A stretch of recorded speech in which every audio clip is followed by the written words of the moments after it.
Kita sampaikan salam kepada Rasulullah Muhammad Sallallahu Alaihi Wasallam dengan ucapan Assalamualaikum ya Rasulullah, dan bersolawat kepadanya dengan mengucapkan Allahumma sholli ala Muhammad wa ala ali Muhammad, dan juga istighfar mohon ampunan dengan mengucapkan Astagfirullahaladzim wa atubu ilaih. Dan mari kita awali dengan Al-Fatihah. A'udzubillahi minasyaitonir rajim. Bismillahirrahmanirrahim. Alhamdulillahirabbil alamin. Ar-Rahmanir Rahim. Maliki yaumiddin. Iyyaka na'budu wa iyyaka nasta'in. Ihdinas siratal mustaqim. Siratal ladzina an'amta 'alaihim ghairil maghdubi 'alaihim waladdallin. Ya Sayyidi ya Rasulullah, ya Sayyidi ya Rasulullah, ya Sayyidi ya Rasulullah, ya Sayyidi ya Rasulullah, ya Sayyidi ya Rasulullah, ya Sayyidi ya Rasulullah, ya Sayyidi ya Rasulullah, ya Sayyidi ya Rasulullah, ya Sayyidi ya Rasulullah. Kita sampai ke majelis ketiga, tanpa ilmu, mengambil dunia tanpa ilmu, dan seterusnya dan seterusnya. Sebab semua itu adalah hijab di balik hijab, murka di balik murka, dan tak bisa membedakan mana yang baik dan mana yang buruk. Tak bisa memilah mana yang menjadi hak dan mana yang bukan. Tak bisa mencirikan mana kawan dan mana lawan. Itu semua karena kebodohanmu atas hukum-hukum Allah. Karena engkau tidak mengabdi kepada guru, tepatnya guru amal dan guru ilmu, yang keduanya menunjukkanmu ke jalan Tuhanmu. Pertama adalah ucapan, yang kedua adalah amalan. Dengan begitu engkau akan sampai kepada Allah. Walhasil seseorang tidak akan sampai kepadanya kecuali dengan ilmu, zuhud dari dunia dan berpaling darinya baik lahir maupun batin. Orang yang zuhud akan mengeluarkan dunia dari tangannya, sementara orang zuhud yang hakiki akan mengeluarkan dunia dari hatinya. Walhasil mereka akan zuhud dari dunia dengan hati mereka, sehingga kezuhudan itu menjadi tabiat buat mereka. Antara lahir dan batin mereka menyatu di dalamnya. Sementara api dalam tabiatnya akan padam. Hawa nafsu mereka akan pecah, jiwanya menjadi tenang, dan keburukannya terhalang. Jadi kalau orang yang beribadah tanpa ilmu, itu disebut orang yang merugi. Beribadah tapi tanpa ilmu. Tapi akan berbeda makom ketika orang itu sudah benar-benar tidak tahu. Nah, pemahamannya bukan tidak tahu yang zahir ya, tapi tidak tahu yang batin. Artinya benar-benar merasa dirinya tidak tahu sekalipun dia tahu. Bukan mengaku tahu, tapi mengaku tidak tahu karena benar-benar tidak tahu. Nah, sadar bahwa yang maha tahu adalah Allah.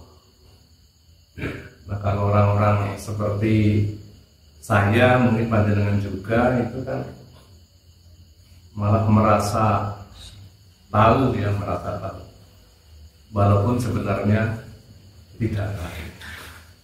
Nah, orang yang benar-benar tahu malah mereka mengatakan dirinya tidak tahu.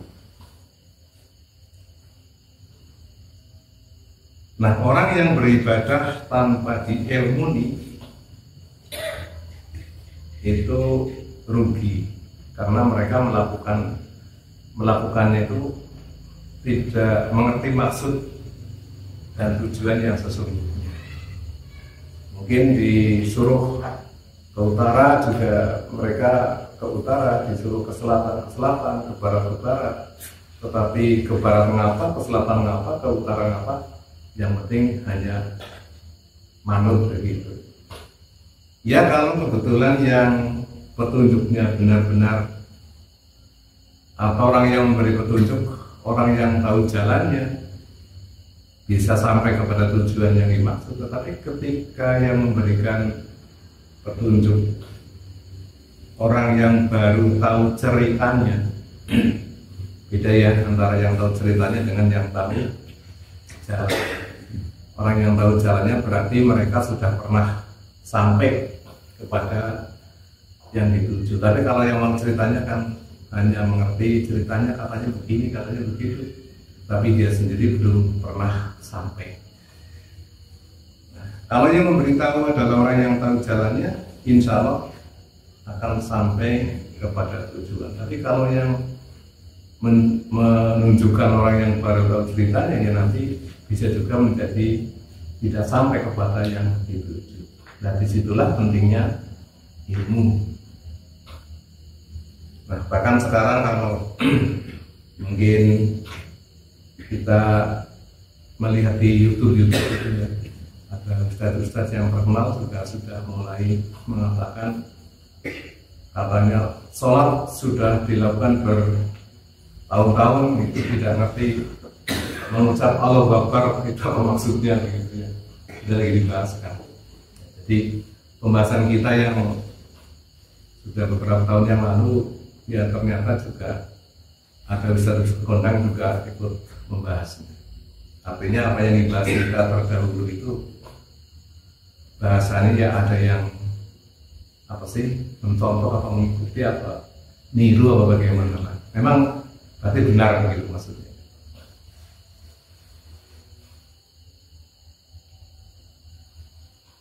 Jadi mengambil dunia tanpa ilmu ini juga nanti ya jadi celaka ya. Padahal perintahnya kan barang siapa yang kepengen dunia ada ilmunya, barang siapa kepengen akhirat ada ilmunya, kemudian barang siapa yang kepengen keduanya juga ada ilmunya, kepengen dunia dan akhirat maksudnya itu juga ada ilmunya. Nah, ini juga harus diilmu. Nah, sebab semua itu adalah hijab di balik hijab, murka di balik murka. Tak bisa membedakan mana yang baik dan mana yang buruk. Ya, mana mungkin bisa membedakan mana yang baik, mana yang buruk, mana yang betul, mana yang salah ketika tidak diilmuni. Ada yang mengatakan yang penting melaksanakan, soal hasil itu urusan Allah. Ya, bukan hanya hasil, semuanya urusan Allah. Tetapi ketika kita bersyariat ya harusnya ada patokannya. Yang saya lakukan ini berhasil apa tidak, semuanya kan ada patokannya. Ya, seperti yang sudah sering kita bahas, sholatnya sudah menghasilkan apa belum? Itu bisa. Nah, tandanya bagaimana atau apa alat ukurnya atau indikatornya apa? Sholat sudah berhasil atau belum? Apa sih hasil sholat gitu kan? Nah, ternyata tandangan itu puasa wal munkar. Jadi orang yang sholatnya yang benar sudah menghasilkan, ya orang tersebut sudah terhindarkan dari perbuatan keji dan mungkar. Nah, artinya kalau sholat sudah berpuluh-puluh tahun melaksanakan sholat tetapi masih ada keji ada mungkarnya, berarti sholatnya belum menghasilkan. Nah, kalau menghasilkan bagaimana? Ya diteliti di mana letak kesalahannya, misalnya begitu. Jadi perintah-perintah Allah itu pasti diikuti dengan alat ukur, ya, alat ukur atau indikator keberhasilan dari pelaksanaan perintah itu. Contohnya tadi perintah sholat, ini sholat tadi dikri, jadikan sholat untuk mengingat aku. Apakah nanti sholatnya berhasil atau belum, menghasilkan atau belum? Ya dilihat indikatornya. Indikatornya apa? Tandangan itu puasa ibadah. Kalau belum tercapai itu berarti sholatnya belum menghasilkan. Ya terus lakukan terus sampai dengan menghasilkan. Tapi tentunya harus disertai dengan diilmuni, ya namanya, diilmuni. Dicari yang letak kesalahannya di mana kok. Saya sholatnya kok sudah berpuluh tahun tapi saya masih keji, saya masih mungkar begitu, ya berarti belum menghasilkan. Ya seperti orang menanam lah, menanam kok semenjak menanam kok tidak ada buahnya. Masa nanam, yang penting nanam baik begitu, berhasil murah, yang penting nandur lah, ya itu kan nanti kan kita rugi gitu. Kalau nanam ini kok nggak jadi, wah ini kurang apa ya, pupuknya apa ya, apa salah apa cara menanam yang salah, apa cara pupuknya, apa cara bibitnya yang salah, itu kan lebih tahan. Nggak demikian juga ibadah. Puasa ya ada, puasa perintah puasa ya diperintahkan puasa, ya di Al-Baqarah 83 itu diperintahkan puasa. Hasilnya puasa apa? Jarang laku kalau mestinya kalau puasanya berhasil nanti mendapatkan takwa. Nah kalau sebulan puasa Ramadan nanti di Syawal kita nggak ada takwanya, berarti kemarin puasanya belum menghasilkan. Ulangi lagi tahun depan kalau masih ada kesempatan, masih hidup, kan begitu seterusnya. Makanya sholat juga nggak boleh apa namanya istirahat atau cuti sebulan orang sholat misalnya nggak boleh, ya. Atau puasa setahun nggak, puasa Ramadan yang nggak, itu pekerjaannya harus dilakukan terus menerus sampai dengan menghasilkan, ya maksudnya. Nah kalau sudah menghasilkan bagaimana? Oh berhenti, ya apalagi sudah menghasilkan tambah senang mungkin, ya kayak nandur terus jadi tambah senang apa mandek, tambah senangnya hobi jadi kita nandur mandek kan begitu, sama lah. Tapi harusnya begitu. Nah ini ilmu ini penting, maka di sini disebutkan rugilah jika beribadah itu tanpa ilmu. Ya, ilmu aja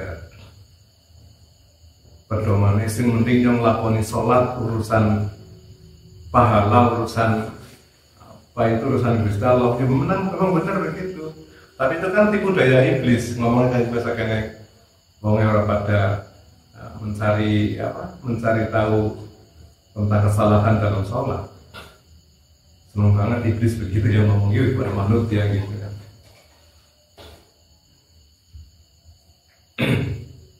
Nah jadi tak bisa memilah mana yang menjadi hak dan mana yang bukan. Tak bisa mencirikan mana kawan mana lawan. Itu semua karena kebodohan. Ya pokoknya intinya ketika tidak diilmunya tidak bisa memilih, tidak bisa memilah. Jadi asalan begitulah. Nah kemudian karena engkau tidak mengabdi kepada guru, kepada guru amal dan guru ilmu. Ada guru amal dan guru ilmu. Yang keduanya sebetulnya ya keduanya menjadi satu kesatuan. Ya, tidak ilmu dok, tapi dengan amal. ilmu itu terus tidak diamalkan ya tidak akan jadi. Maka di tauhid hakiki konsepnya kan ilmu, amal dan mu'anayah. Ilmu, amal dan mu'anayah. Mu'anayah itu pembuktiannya apa? Jadi tidak hanya sekedar ilmu dok tapi tidak diamalkan. Nah diamalkan kalau belum menghasilkan nyata berarti belum jadi. Ya tadi seperti soal kalau ilmu ini tapi terus diamalkan tadi belum menghasilkan, berarti pada pelaksanaan amalnya itu ada yang salah. Pelaksanaan pekerjaannya maksudnya. Ya. Kenapa di pelaksanaan pekerjaannya ada yang salah? Ini kembali ke ilmunya, memahaminya terhadap ilmu tersebut salah. Karena urutannya begini, ketika kita pemahamannya salah, nanti perilakunya atau amaliyahnya mesti salah. Nah kalau amaliyahnya salah, hasilnya salah. Maka diawali dari ilmu dulu itu jangan sampai salah. Kalau salah di ilmu, itu nanti akan salah semuanya. Tapi mending ketika ilmunya benar, amaliyahnya salah, itu lebih mudah untuk dibetulkan. Jadi pemahamannya betul, kemudian pelaksanaannya ada yang salah-salah. Ya itu nanti koreksinya gampang. Oh ini kok hasilnya kok salah? Oh barangkali pelaksanaan atau amaliyahnya saya salah. Ya praktek ibadahnya saya salah. Tapi kalau salah sudah di pemahaman, nah ini yang repot. Mending kalau itu salah paham. Kalau tersalah paham itu lebih repot lagi. Kalau orang yang tersalah paham itu sepertinya nggak bisa dibetulkan oleh orang lain. Kalau saya menggambarkan tersalah paham itu kan seperti orang eder apa ya, obong lah. Ngerti-ngerti kayak kulon rasanya ngidul. Ya, ngerti bahwa karena kulon tapi rasanya ngidul lah. Jadi dong aja butuh kok ngidul. Ya. Pernah begitu ya? Pernah ngalami di satu tempat ya? Kali kalau kompas barang, ngerti-ngerti kompasnya mengarah pada utara ya saya kira kulon. Nah itu gambarannya orang yang tersalah paham. Jadi menganggap dirinya benar padahal dia salah. Ketika dibenarkan oleh orang yang tidak tersalah paham, ya tidak mau, tetap dia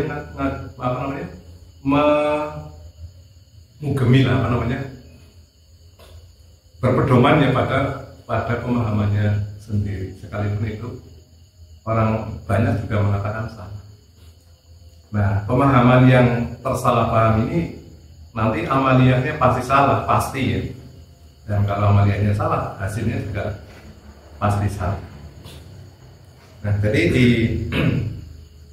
materi ini jangan beribadah dengan kebodohan ini, maksudnya ayolah kita beribadah, tapi kita diilmui dulu.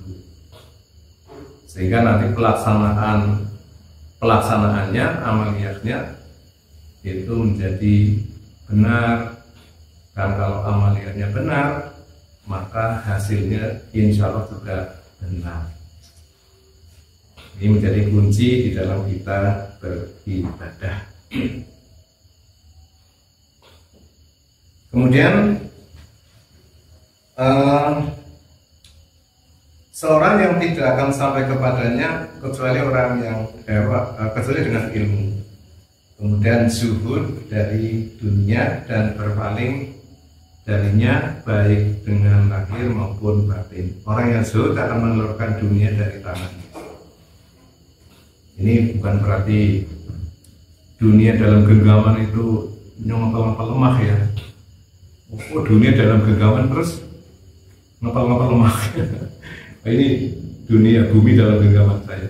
Maksudnya kita sepertinya semua kepentingan dunia itu ingin dikuasai ya, di tangannya. Nah orang zuhud itu mengeluarkan. Jadi dia itu sudah tidak terpengaruh oleh dunia, karena pandangannya itu bukan pandangan dunia, sekalipun hidupnya di dunia tapi pandangannya bukan pandangan dunia. Nah sementara orang zuhud yang hakiki akan mengeluarkan dunia dari hatinya. Kan kalau orang-orang awam ya seperti kita kan, dunia ini juga dibawa ke hati. Kira-kira teman-teman begitu nggak? Harta benda dibawa ke hati nggak? Kalau jujur iya ya, kalau jujur iya gitu ya. Siapanya kita semuanya masih begitu. Jadi anawan oleh pangan, anak penginum oleh pangan mani, ujung-ujungnya ya dibawa ke hati. Kayaknya kalau yang sudah pikiran itu sudah benar-benar hatinya itu bersih, nggak ada dunia. Dunia itu tidak harta benda, loh. Pengakuan, sanjungan itu juga dunia. Jangan dianggap dunia itu berupa materi, berupa harta benda. Kita mengharapkan sanjungan dari orang lain, mengharapkan apapun dari orang lain itu sudah dunia itu. Tidak mesti mengharapkan rezeki berupa harta benda, tetapi menginginkan sanjungan saja itu sudah dunia. Nah, orang yang zuhud hakiki itu dikeluarkan semuanya jadi bersih.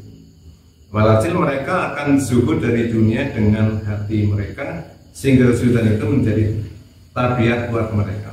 Tabiatnya zuhud, sudah tidak tertaut dengan urusan dunia. Tapi bukan berarti kita sudah tidak mau berusaha lagi di dunia. Ini pengertian seperti ini jangan dimakan mentah-mentah ya. Orang yang zuhud itu bukan orang yang sudah tidak mau bekerja. Ya bekerja biasa, tetapi hatinya tidak tertaut dengan materialisme gitu maksudnya. Bukan, wah itu katanya orang zuhud, jadi ini sih gelem nyambut gawe gitu, anak-anak sing biasa paham pun ya ajak merespon sing nyambut gawe dengan pemerintahan ya ajak. Katanya sudah tidak memikirkan dunia. Yang dipikirkan orang-orang zuhud sekalipun yang dikerjakan itu kelihatannya urusan dunia, tetapi orang tersebut sudah tidak memikirkan untuk kepentingan dunia. Nah ini yang makom ya, kemudian ini makom. Kalau yang makomnya belum sampai ya usah tiru-tiru. Posisinya SD aja nganggap bisa SMP. Yang aku nih belum yang SD ya, yang tapi SD pelajaran SD. Oh saya sudah hakiki lah, harus ngomong ya kehilangan. Antara lahir dan batin mereka menyatu di dalamnya. Ya ini sudah hakiki begitu. Antara lahir dan batinnya sudah tidak bertentangan.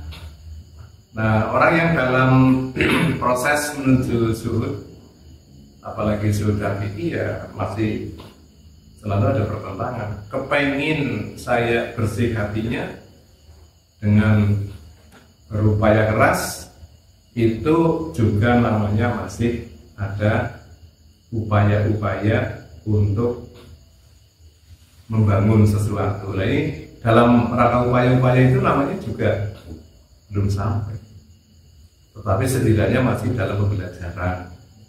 Kalau yang sudah sampai ya sudah tidak belajar begitu. Sudah sampai, sudah selesai.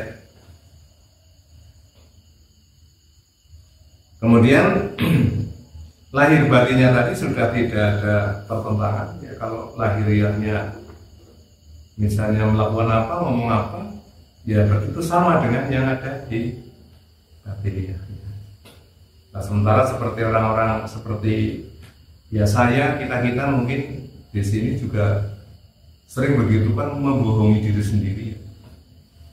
Di omonginnya sebelah gonku ya, ngasuk kan gonku ya. Jawabannya insya Allah. Bener sih bener insya Allah. Tapi mikirnya membatinnya lah, itu korotai aja. Jadi orang ngomong langsung korotai yang baik. Marah penak gitu ya.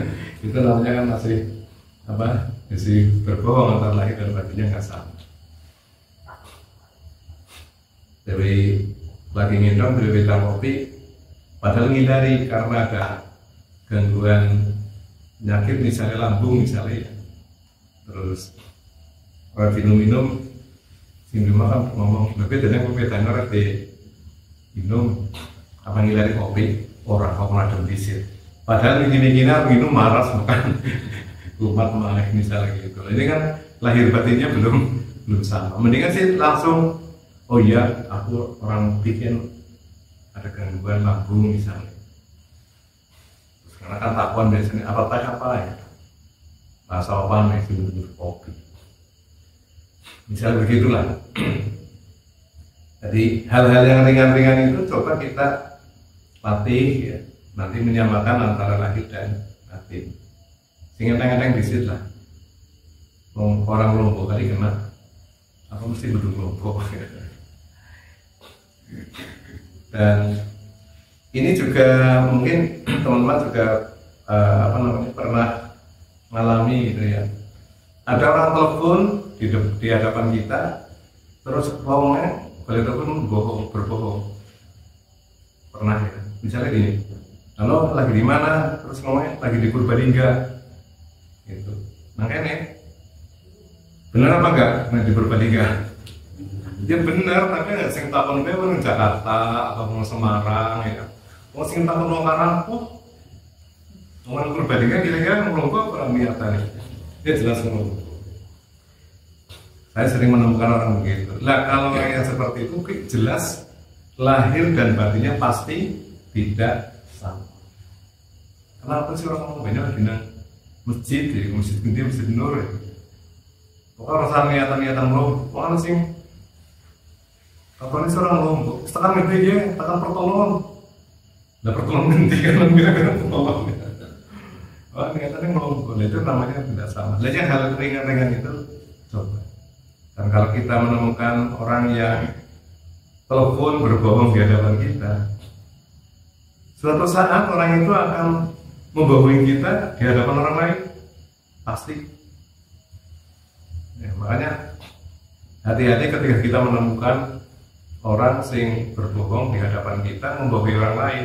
Suatu saat orang itu akan membohongi saya, membohongi kita di hadapan orang lain. Itu pasti sudah menjadi perilaku.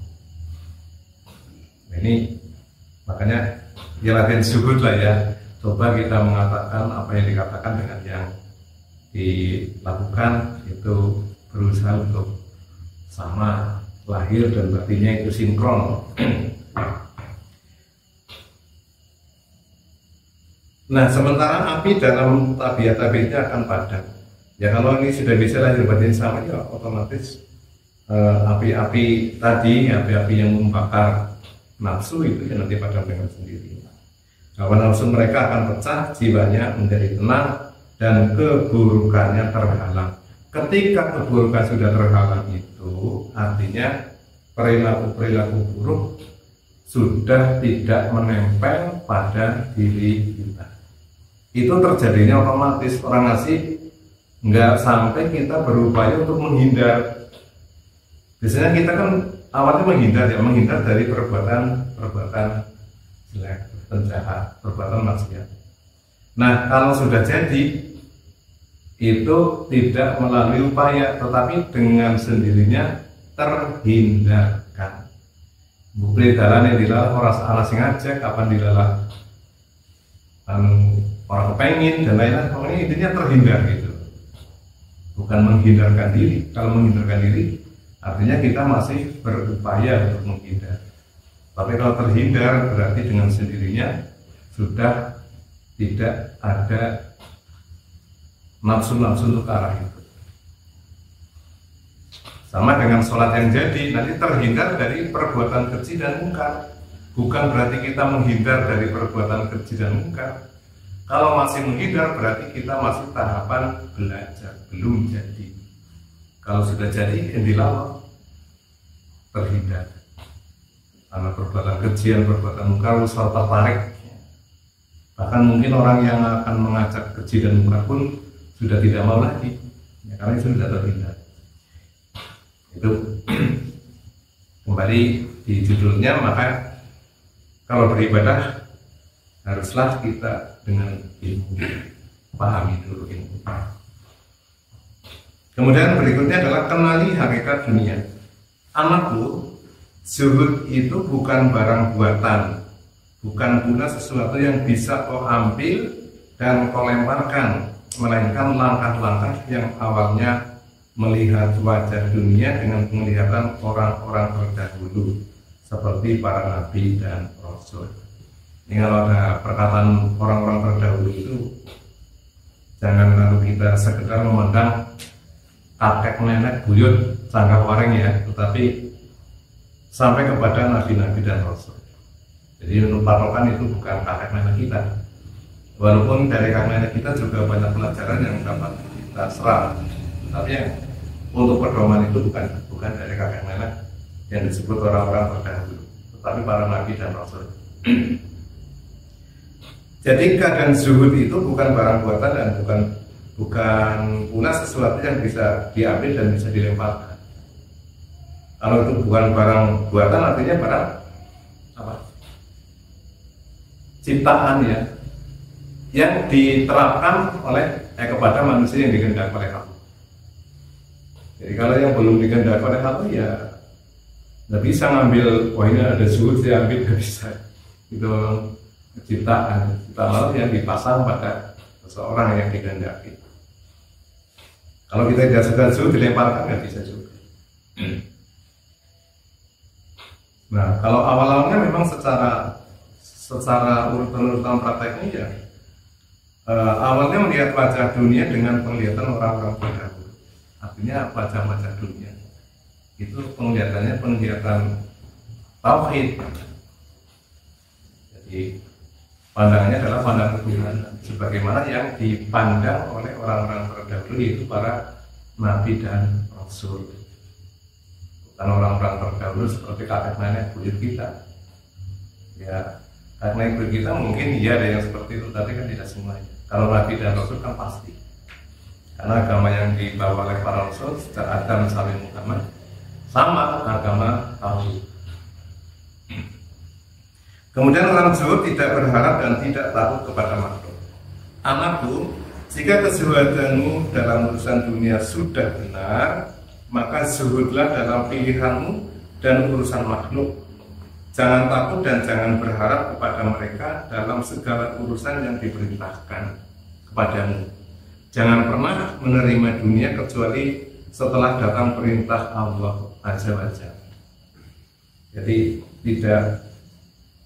tidak akan takut dan tidak akan berharap. Kalau berharap kepada manusia terlalu banyak kecewa. Semakin banyak berharap, semakin banyak kecewa. Ingin tidak pernah kecewa, jangan pernah berharap. Apalagi berharap kepada manusia, kita berharap kepada Allah saja, kalau salahnya salah, kita akan mendapatkan kecewa. Pernah nggak teman-teman itu berdoa terus berbulan-bulan menginginkan sesuatu, berdoa, kalau dulu malah mungkin dengan amalan-amalan tertentu ya. Setelah katanya misalnya 2 bulan atau 100 hari gitu ya, ternyata setelah diamalkan tidak ada hasilnya, kecewa nggak kira-kira? Kecewa. Teman saya ada itu yang disuruh zikir 5.000 sehari. Sehari semalam 5.000 tapi boleh dicicil. Nah, jadi sholatkan 1.000. Pada penghujungnya tidak berhasil, ya kecewa.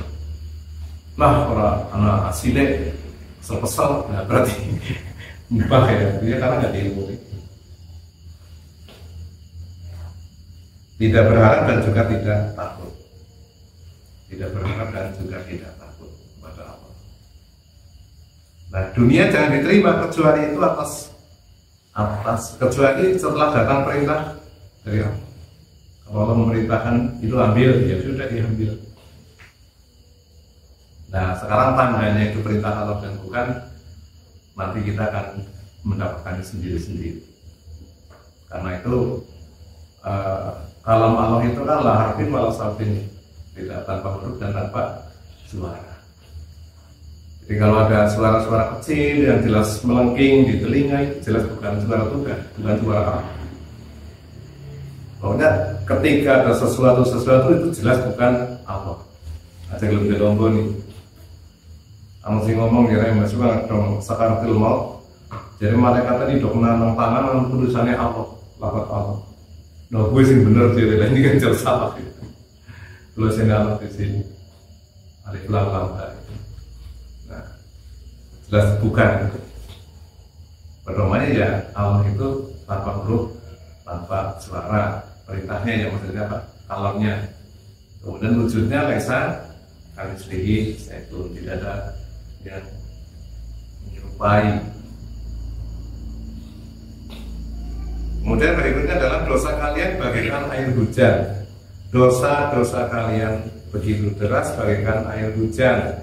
Karenanya tobat kalian harus setiap kali berbuat dosa. Masalahnya kan ketika kita berbuat dosa, orang merasa berbuat dosa.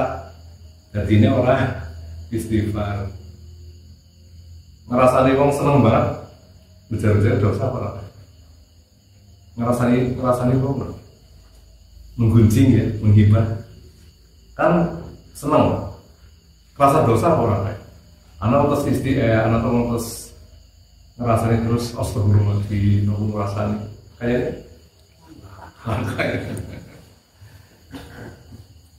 malah istighfar bar sholat ya. Nah, apa bar sholat malah istighfar. Tapi sholatnya ini salah dosa. Nah, makanya boleh mikir terus sholat baik istighfar apa main terus liane itu mestinya begitu. Sama dengan daging babi itu haram. Balungnya orang gitu. Wong dagingnya be haram apa ning liane misalnya begitu lah ya. Boleh paham. Lihat kuburan dan ambil pelajaran. Celakalah karena kamu begitu sombong, aku besar syahwat dan hawa nafsu. Coba lihatlah kuburan dan ambillah pelajaran. Ajaklah para penghuninya bicara dengan bahasa iman, sebab mereka akan mengabarimu akan keadaan-keadaan mereka. Siapa yang pernah berbicara kepada penghuni kuburan dan mendapat pelajaran? Mana? Malah gak kita ngerti ya. Lah ini makanya perkasa. Aduh. Nah ini maksudnya ambil pelajaran dari kuburan. Jadi kalau orang sudah habis kontraknya ya kembalinya ke jasadnya kembalinya dikubur gitu maksudnya.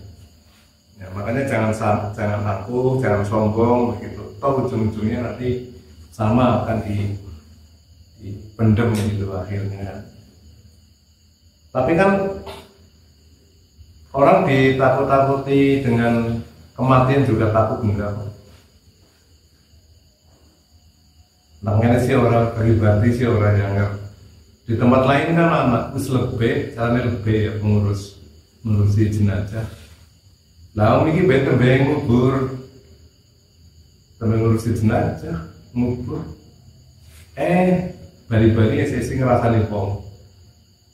Ya. Ngerti-ngerti ngerasani wong ngene dosa. Sing marak-marak mah dadi siksa ya. Ngerti-ngerti nah emang sen wong mati berarti kematian atau kuburan itu tidak menakutkan bagi orang-orang yang biasa.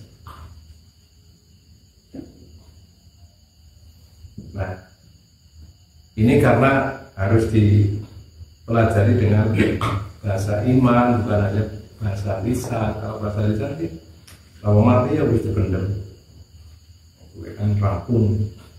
Makanya di properti cacing atau apa ya orang berpikir, orang rasa ikih. Misalnya begitu ya, dia mau kalau itu menjadi keyakinan. Tapi setidaknya ketika kita datang ke kuburan, setidaknya kita sadar diri bahwa pada saatnya nanti kita pun akan kesana.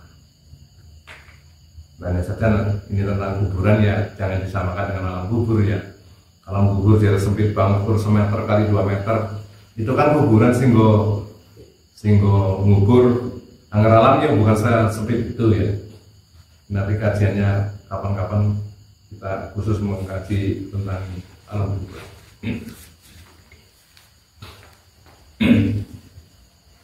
Hati itu penggembala anggota tubuh ya. Jika hati seorang hamba sudah ikhlas, maka ikhlas pula anggota-anggota tubuh lainnya. Ketahuilah, hati itu penggembala anggota tubuh yang lain. Jika hatinya istiqomah, maka istiqomahlah anggota tubuh yang lain. Ketika hati dan anggota tubuh sudah istiqomah, maka sempurnalah urusan seseorang mukmin. Tak hanya itu, dia juga akan jadi penggembala bagi keluarga, tetangga, dan para penduduk kampungnya. Keadaan akan meningkat sesuai dengan kuatnya kadar keimanan dan kedekatannya kepada Sang Khalik. Jadi hati itu ibaratnya itu panglimanya. Hati seorang hamba yang sudah ikhlas, maka ikhlas pula anggota tubuh lain yang digerakkan atau anggota tubuh lain itu digerakkan oleh hati. Nah, ketika hatinya ikhlas, maka anggota tubuh pun melaksanakan tugas yang tadi digerakkan oleh hati itu juga ikhlas. Ini bisa dibuktikan apa enggak gitu? Apa bisa enggak? Tidak dibuktikan. Nah, kita masing-masing bisa merenung lah ya, bisa merenung. Kalau saya melakukan, rasanya hatinya ngomong ikhlas bukan belum jadi ya. Apa sih? Rela gitu ya. Ikhlas kayaknya keduren banget. Enteng gitu, merasa enteng atau merasa nyaman begitu. Anggota tubuh pun melaksanakannya kan ringan. Tapi kalau merasa aduh orang kata kok orang penak, aduh kebeli ya. Nah itu kan pasti ada beban-beban yang membebani terhadap anggota tubuh. Mungkin kakinya akan melangkah juga. Apa tahu ya? Ini pernah nggak teman-teman? Pernah nggak? Suatu saat Arab tilik wong ria, maring kain jeneng enteng banget, tapi maring kain jeneng abot. Pernah begitu? Pernah pasti ya. kondangan maring anak jeneng enteng pun rasanya dilalok ya. Anak duit sih lo ngamplok ya, tapi dilalok maring kan jeneng anak pun meledup utang-utang orang duit gitu kan. Ada seperti itu. Nah ini kan berkait juga dengan masalah tadi hati itu. Ikhlasnya hati kita juga terpengaruh juga masih terpengaruh oleh hatinya orang lain. Harusnya kalau sudah jadi enggak, orang lain apa ikhlas apa enggak, yang penting hati kita ikhlas. Jadi ikhlas jangan tanya orang lain ikhlas. Kita berbuat baik itu jangan menunggu orang lain berbuat baik. Lo mau ngomongnya kayak sebel gitu kan? Orang kayak gimana? Sering ya.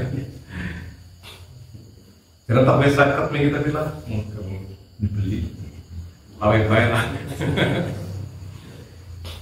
Kondangan, terus kalau bisa cut mandang sing undang-undang orang belum nemu nih. Jadi kalau paling renung dalam, lah ngerti kayak sing itu berubah. Ngapa sih? Lalu kondangan udah ketemu nih acan. Lalu urusan kita kondangan apa ketemu nih? Urusan kita kondangan. Urusan kita berbuat baik apa dibaiki? Ya berbuat baik. Kalau berbuat baik ya sudah. Salah berbuat baik apa tidak ya urusannya salah, bukan urusan kita. Tapi ya karena itu tadi hati kita masih tertaut dengan orang lain, maka akan terpengaruh. Nah nanti ketika hati itu sudah ikhlas, itu tidak terpengaruh. Kita memberikan, ya sudah ikhlas lillahi ta'ala, karena kita sadar bahwa yang kita berikan itu bukan milik kita, adalah milik Allah. Nah kita hanya diberi tugas untuk memberikan, ya sudah tugas kita memberikan. Yang menerima itu mengucapkan terima kasih apa tidak, itu bukan urusan yang memberi. Tapi coba simpel ketut ya, enggak Dewey malah kesubuhan gitu ya. Itu malah ketut ya, katanya sih lainnya terus katanya badan bungkung, tapi nantinya sih ketut lah bungkung banget Dewey kalau belum kesubuhan. Nah terima kasih urusan apa sih? Kan urusan yang diberi, bukan urusan kita yang memberi misalnya. Nah juga ikhlas itu jangan hanya ketika kita memberikan, menerima pun ya juga harus ikhlas. Karena ada orang yang pemahamannya ikhlas itu ketika memberi, tapi ketika menerima tidak dipikir. Karena ada orang yang menerima tidak ikhlas, ada nggak? Banyak lah yang begitu ya. Siapa sih pelakunya? Ya kita ini, bukan orang lain.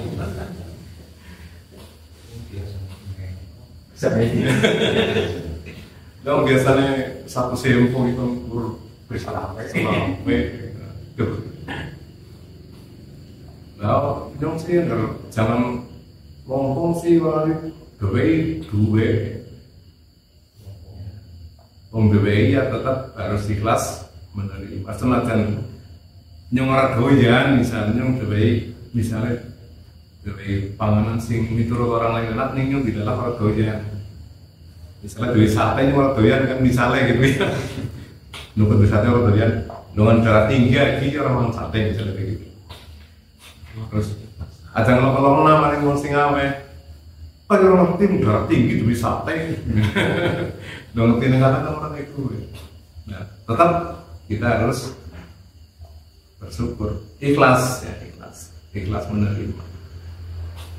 Ya, pernah sih terceritakan yaitu dulu kan ada pedagang ya, terus memberikan hadiah rokok, mereka rokok seler ya, hasil dari sing dewi malah ngelok-ngelok hadiah mesti dari seluruh morning gitu kan.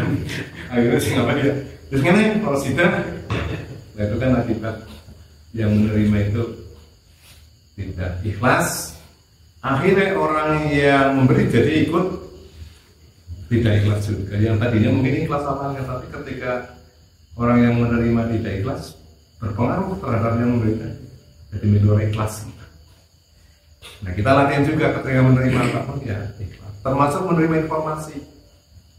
Karena ada orang yang begini, aduh caranya kalau dipikir menggelakan.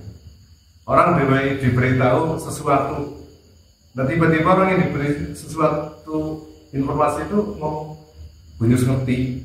Kira-kira saya ngawin informasi gila apa? Kali ngomong sih di kelas labain barang tinggi sebelumnya ya, iya. Terima kasih informasinya. Kali ngomong sih apa? Ini kelas begitu. Ngerti ngomong malah nyempanuk ya.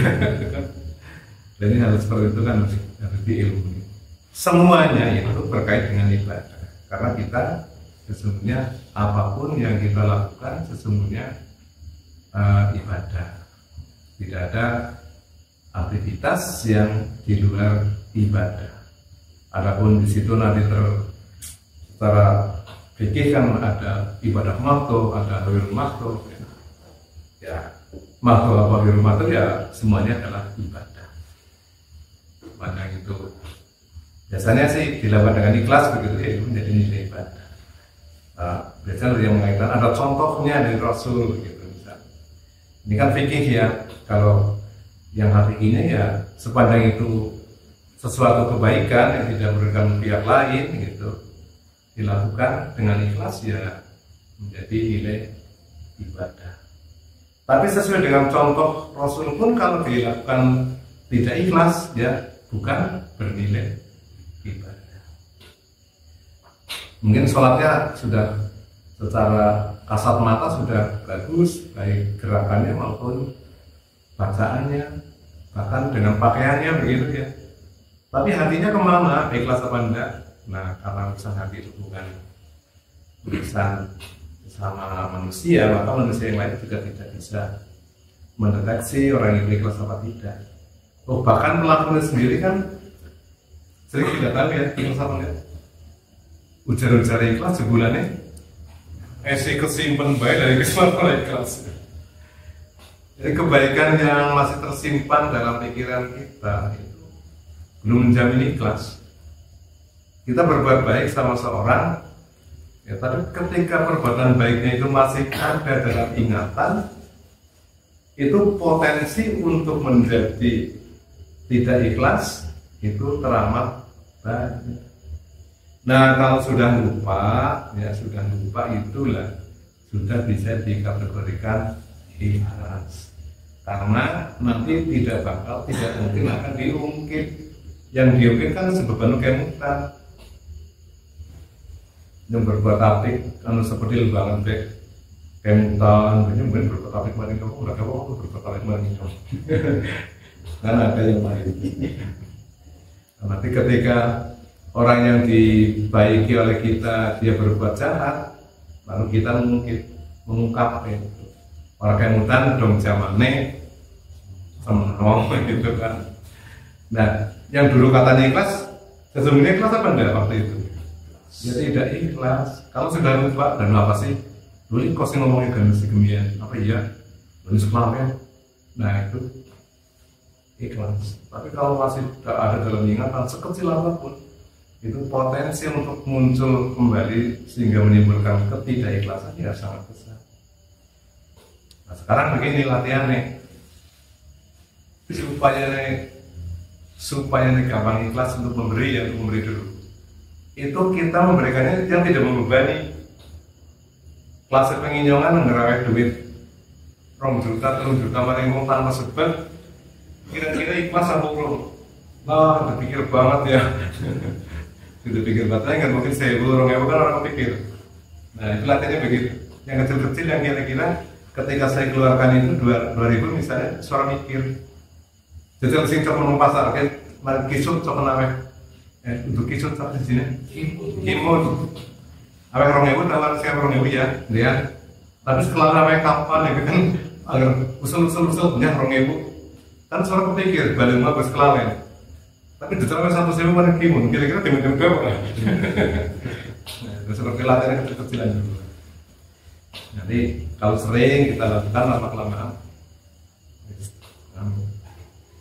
Ya seperti misalnya gini, saya kan pas ya kota kan parkir kan balik parkir ya 2.000, tapi kayaknya serkan enggak setelah bayar dan siapa tukang parkir sampai ya, karena itu sudah nggak dipikir, ya biasa gitu loh. Jadi sampai 2.000 ya memang semua gitu kan, tapi nggak ada 10.000 gitu, tapi 10.000 ini teman-teman bawang kayak tapi 10.000 kan, bisa jadi begitu. Kalau kita belum terlatih, kalau sudah terlatih, ikhlasnya mungkin akan jadi.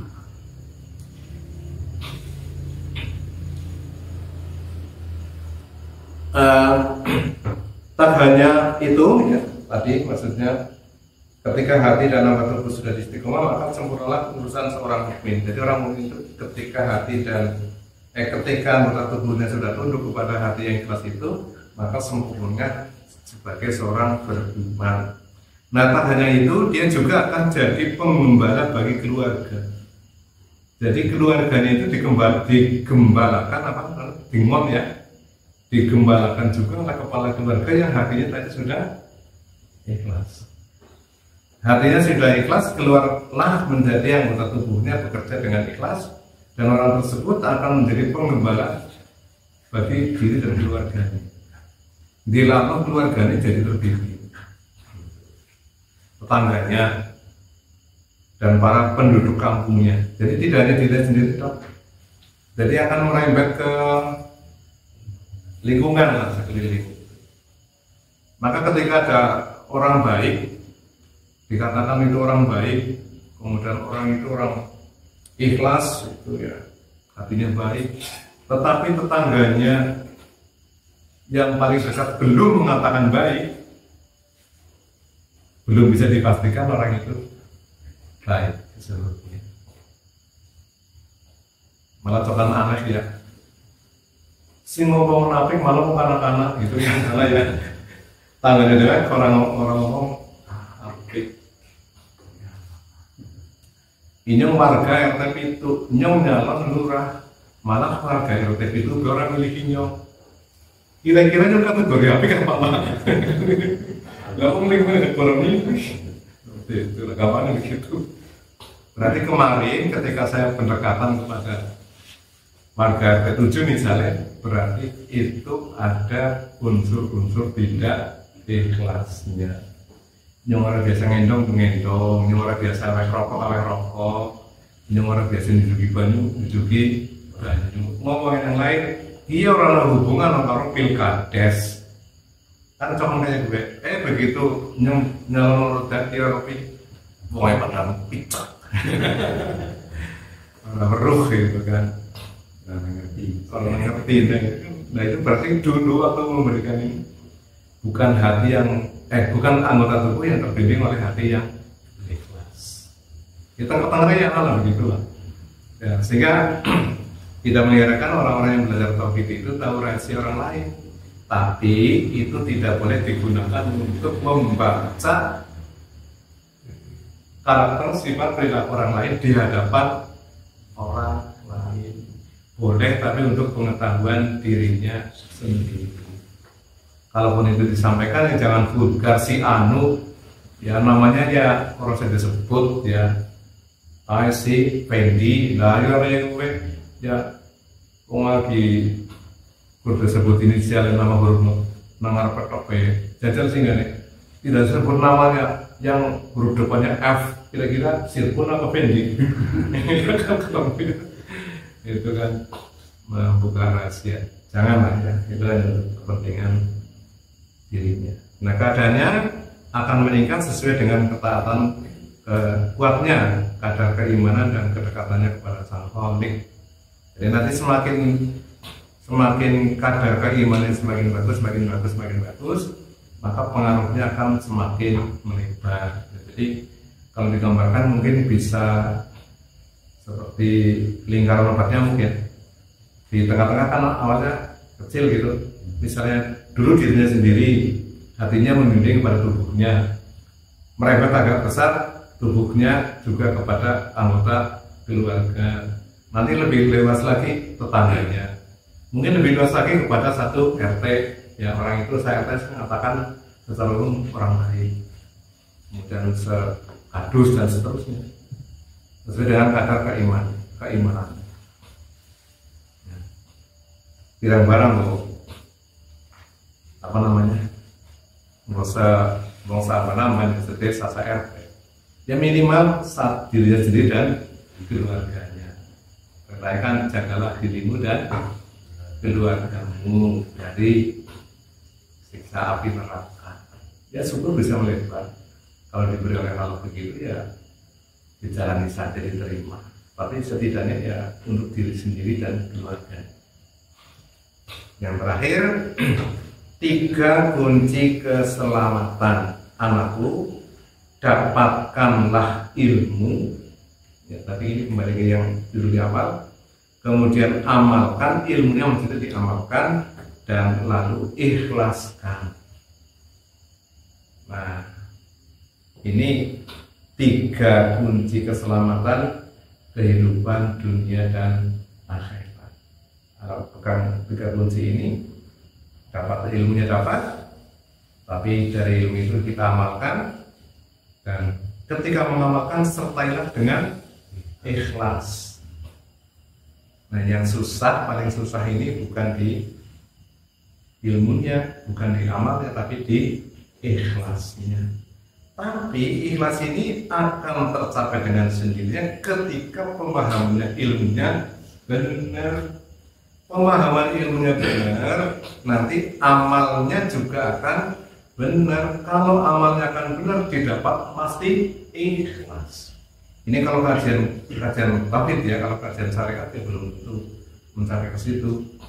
Yang maksudnya pembahasannya. Kalau ikhlas kan bisanya orang itu ikhlas kan karena ngerti ilmunya. Apa sih salah satu ilmu termudah? Ya karena diawali dengan lillahi ta'ala, ya karena Allah. Kalau misalnya saya dapat ilmu ya karena Allah yang berikan, saya dapat harta karena Allah yang berikan, saya dapat kekuatan karena Allah yang berikan. Nah ketika diamalkan, untuk mengamalkan tadi ilmu itu, kita juga sadar saya bisa mengamalkan ya karena Allah juga yang menjadikan kita bisa beramal. Nah kalau sudah seperti itu, ikhlas otomatis akan terjadi. Kenapa?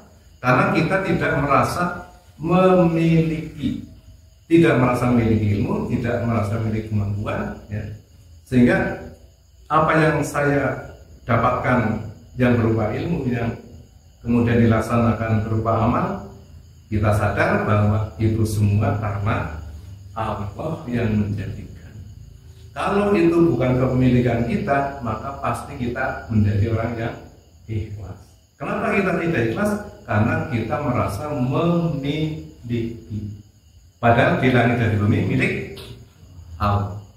Lahu ma fis samawati wa ma fil ardi. Kepemilikannya milik Allah, maksudnya apa yang di langit dan apa yang di bumi. Kok kita merasa memiliki sehingga ketika mau diberikan kepada orang lain rasanya miliknya sendiri. Sekarang begini, kalau misalnya hari ini Pak Camat Kejobong mobilnya hilang, kita melu kelangan enggak? Yang enggak, bukan miliknya. Pak Camat Kejobong hari ini misalnya memberikan uang kepada warganya 100 ribuan, kita ikhlas nggak? Ya ikhlas, dong, itu bukan urusan kita kan.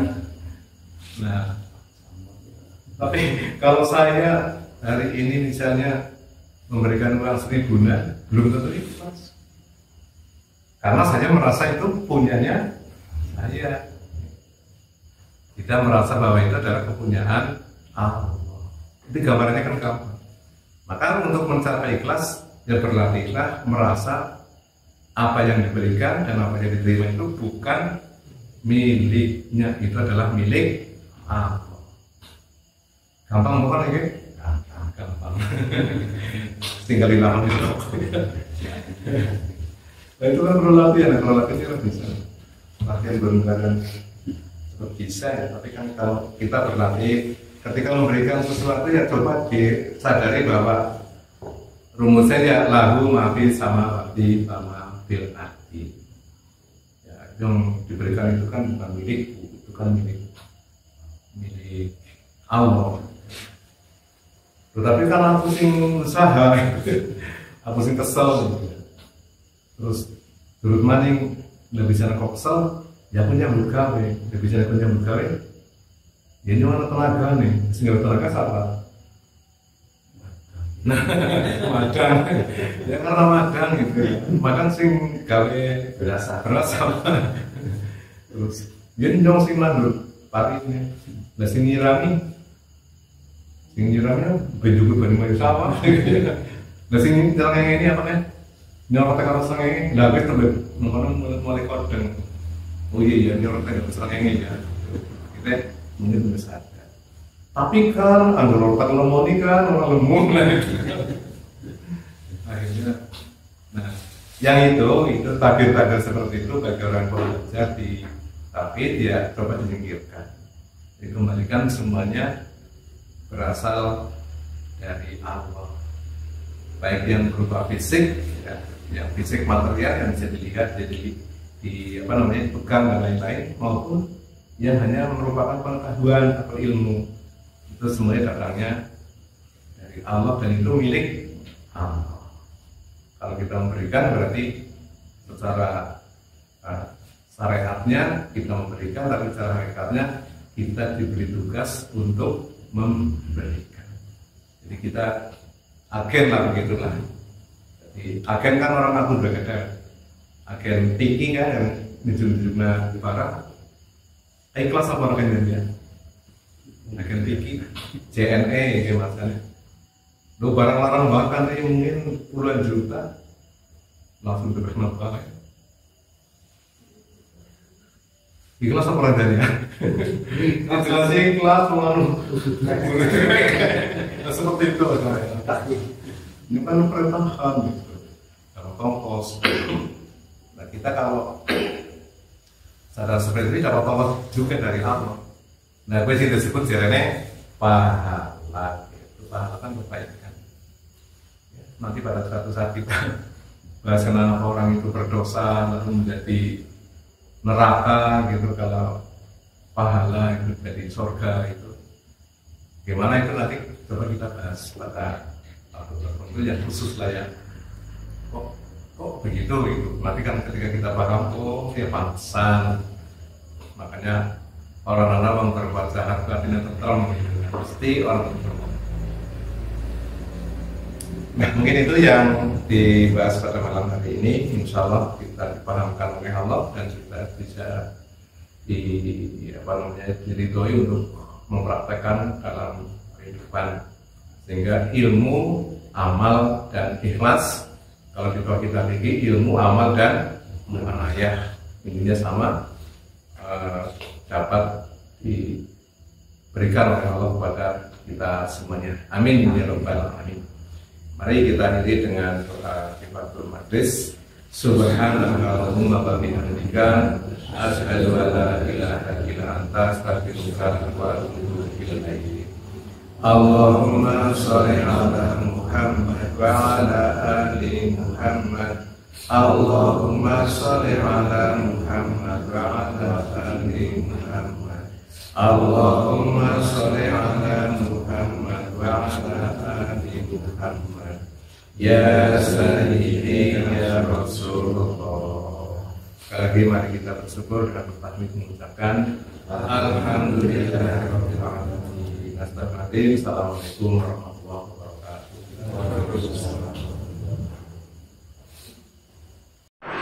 wabarakatuh.